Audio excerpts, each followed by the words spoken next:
So welcome to my presentation.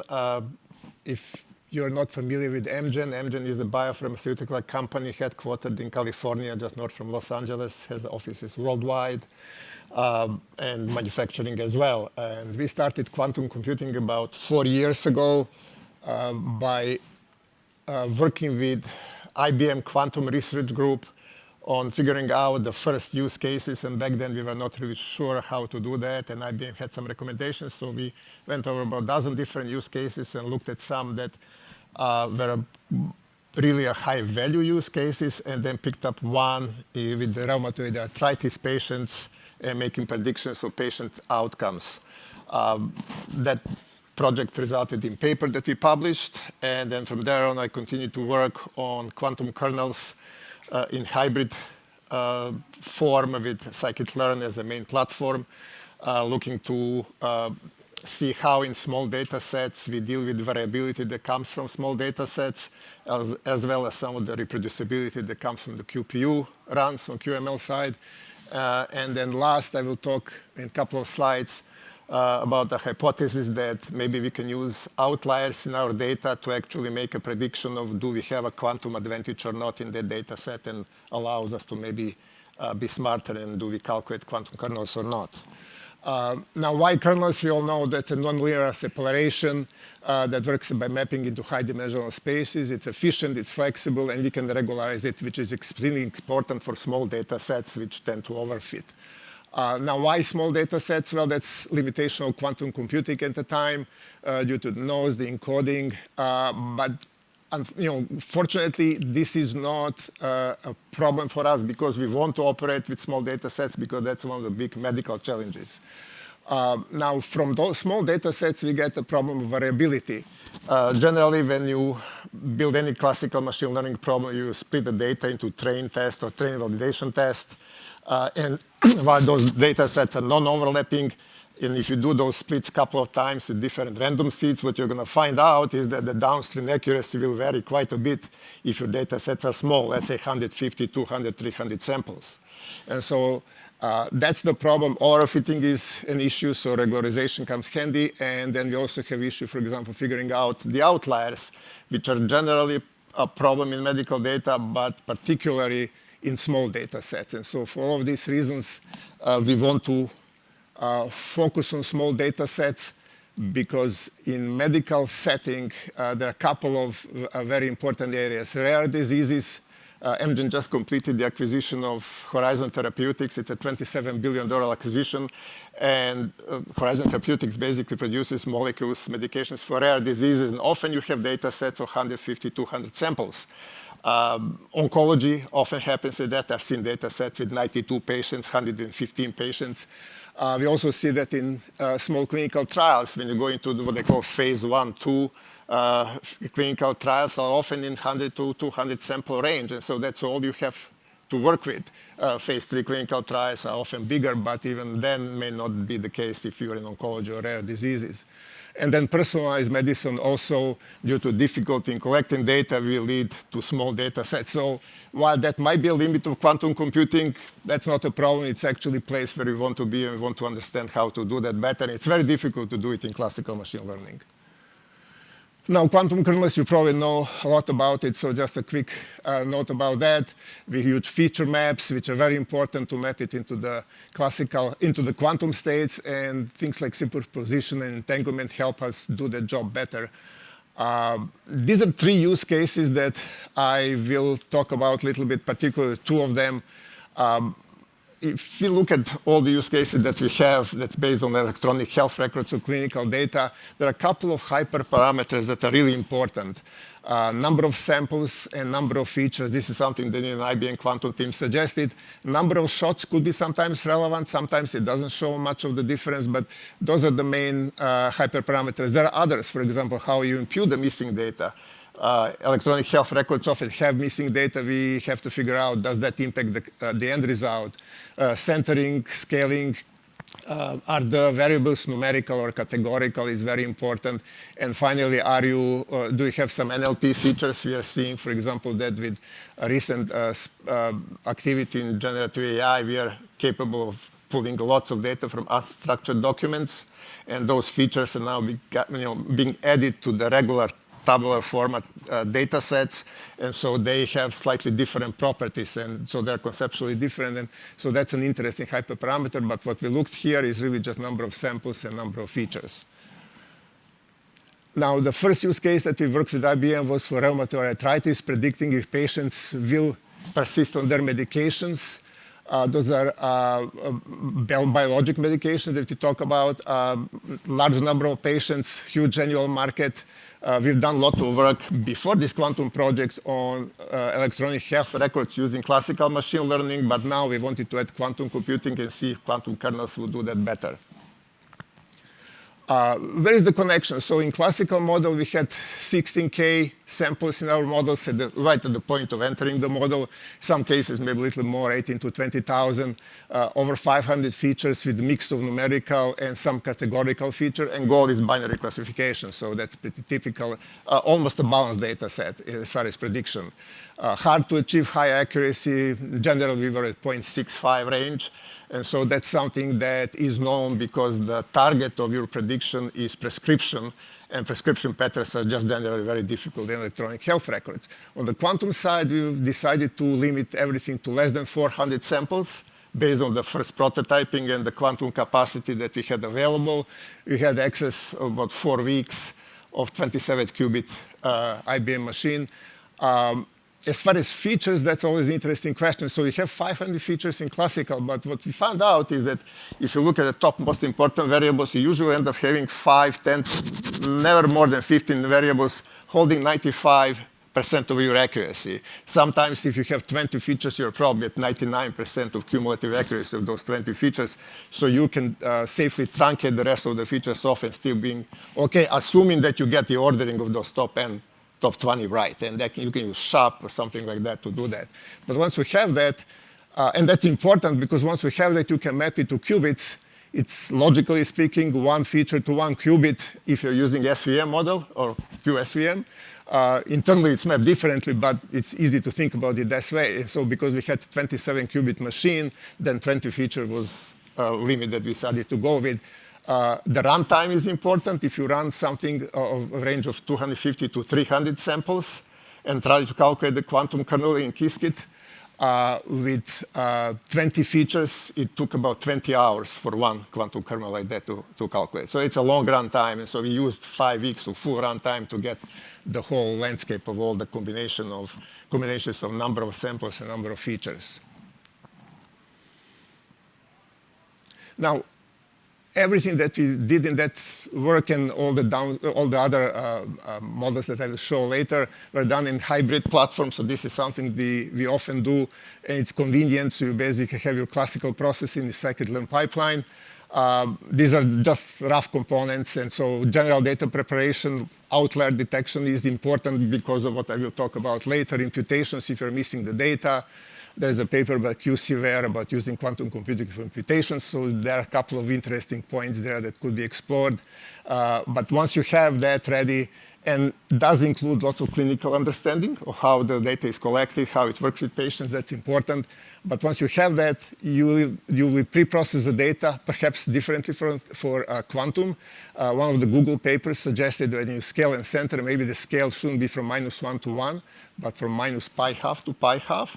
And so that's what we chose for the paperwork that we did. And then you calculate your classical and quantum kernel, and then you come back to final pipeline and calculate your metrics, F1 score, balance accuracy, depending on what metric you are asked to produce. Now, this is not quantum related. This is a general processing, but it's important because if you look how we do this, we have train or cross-validation data set where we actually train the model in scikit-learn. The actual training for SVM has an implied 5-way cross-validation inside, but you can handle that manually as long as you carefully manage the random seed numbers. Then you can have a second data set for hyperparameter tuning. That's the regularization part of SVM. You may have a third one for probability calibration done classically. Sometimes helps, sometimes it doesn't, but it's available. And then your final test is one where the model is completely fixed, And that's where you measure your accuracy, knowing the true labels and the actual calculation that you did. And so those are two places that are critical. Then you calculate the kernels, and that's where you incur all the cost. And then you calculate your metrics, and now you can repeat this process a number of times depending on your quantum capacity to see how variable the end results, the end metrics are, because on small data sets, that's going to be quite a variability there. Now, this is the second use case. This is where we have 7 features, and I did 10 different train test splits. And so what we see here is that the train size is very small. It's 150 samples. Test is 50.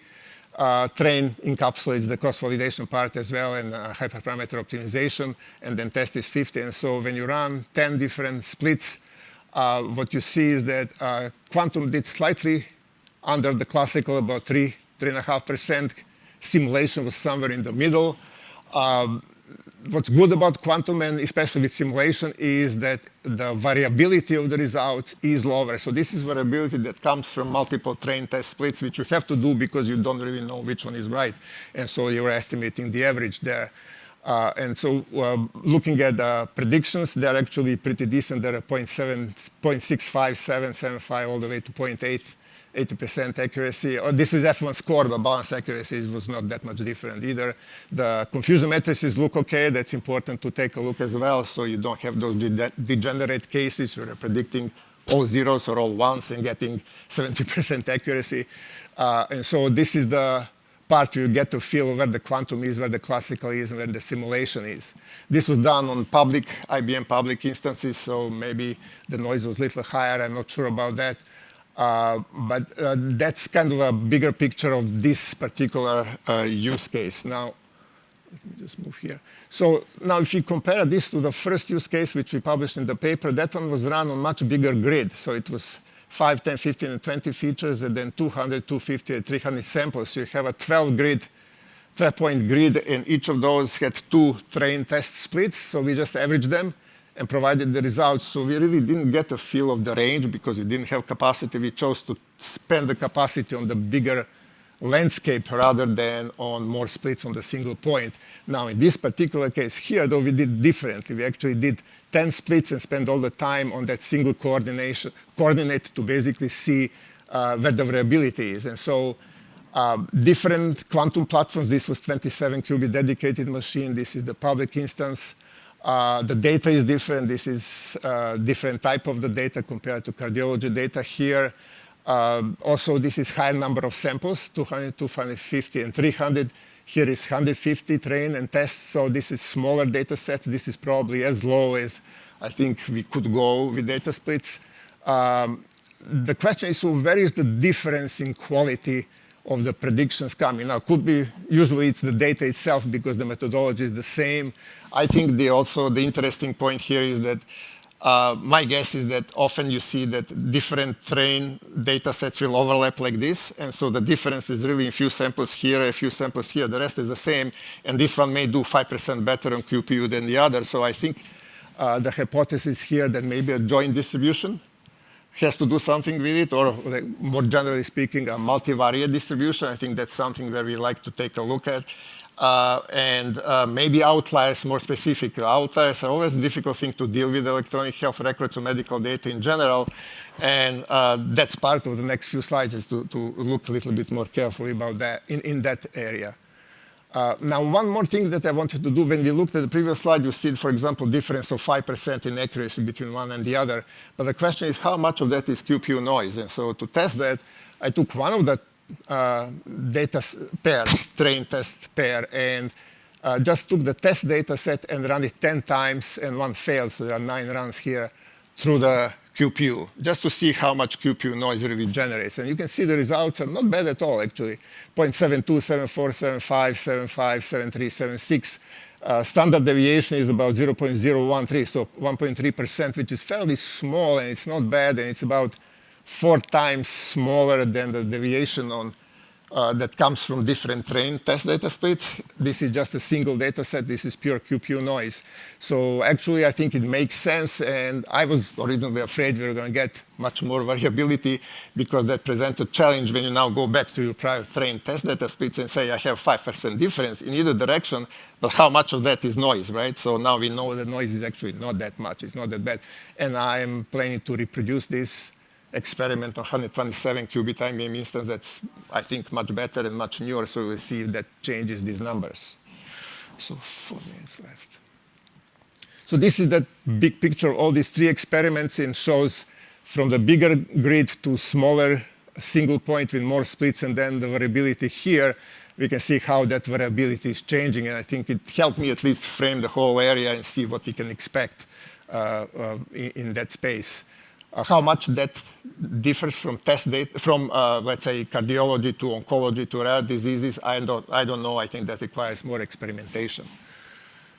Now, this is when we look at the outliers, this is an interesting problem. If you look at the electronic health records in clinical trial data sets, data comes from doctors' clinics, right? And so patients generate multiple time series data. You have doctor's visits, you have diagnosis codes, then you get medication prescriptions, then you go laboratory measurements, and each of those time series kind of flows in time.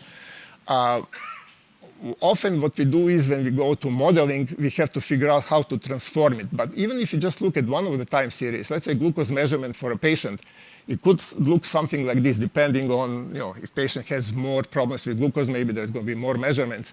And so if you look at that as a multivariate outlier, you may have a picture like this, which shows basically that in the space of all the variables, we may have more or less outliers, because each of the variables will have potentially this type of a graph.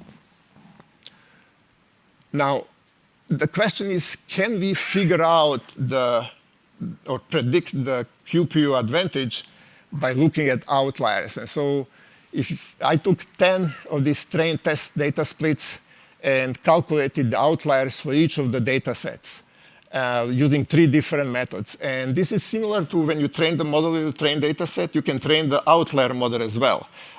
Didn't have time to do all the different hyperparameter optimizations, but basically generated a model that has as an input the outliers, and as an output is the prediction, yes or no, do we have a quantum advantage or not? And trying to build a model that actually shows that prediction.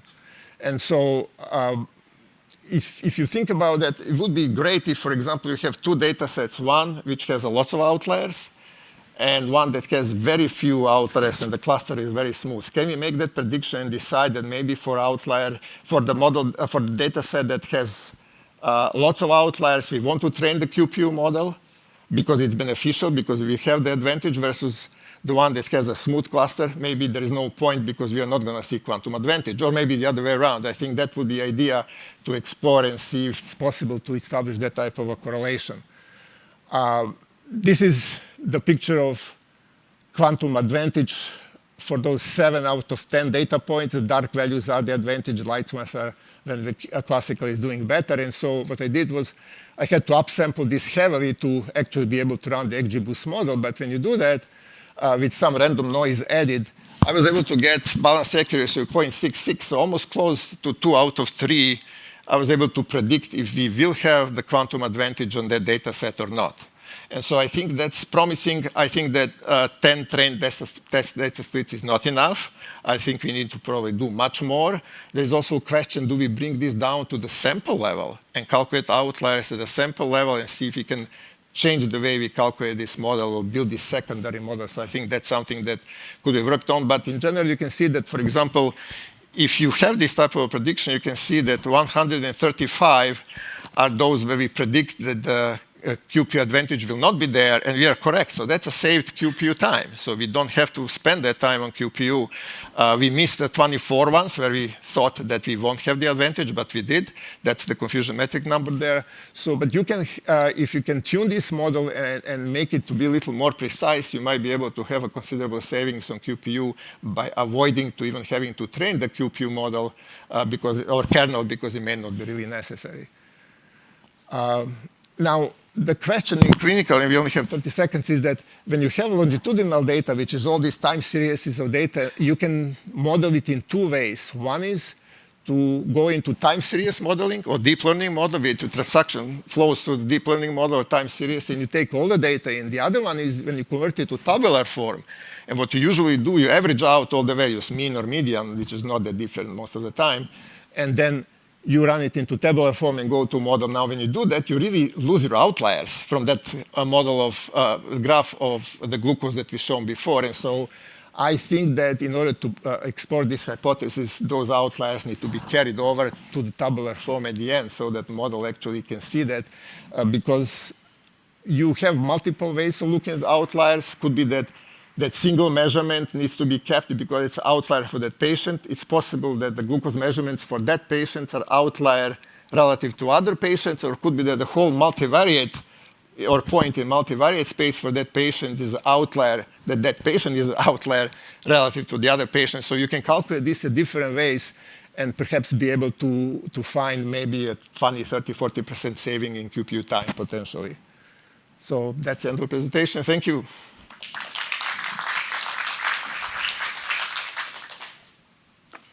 Is there any question?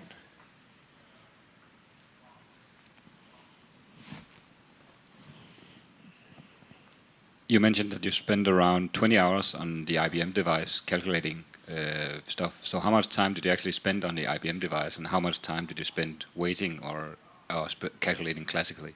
That was dedicated machine. We had it for 5 weeks.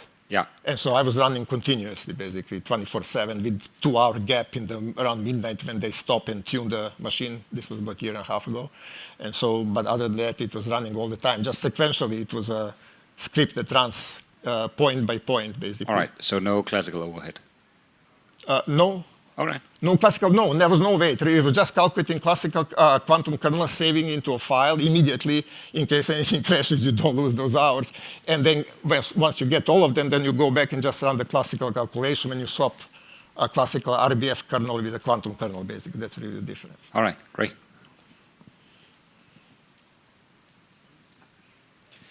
I have a question about the algorithms. Do you just use a quantum kernel estimation or something that is more sophisticated, like kernel alignment or something like that? So we used Qiskit as framework, and in Qiskit you can run QSVM directly as a call, but we went level below. There is something in Qiskit called evaluate call, and so you provide a two-dimensional data frame, basically. And what you get back is a two-dimensional NumPy array, which is your quantum kernel after those hours. And then you put that kernel and run it into scikit-learn SVM model or SVC, and option is custom. And then you drop in that instead of the saying RBF kernel, which is calculated automatically. You can say just put this two-dimensional NumPy array, and then the rest flows.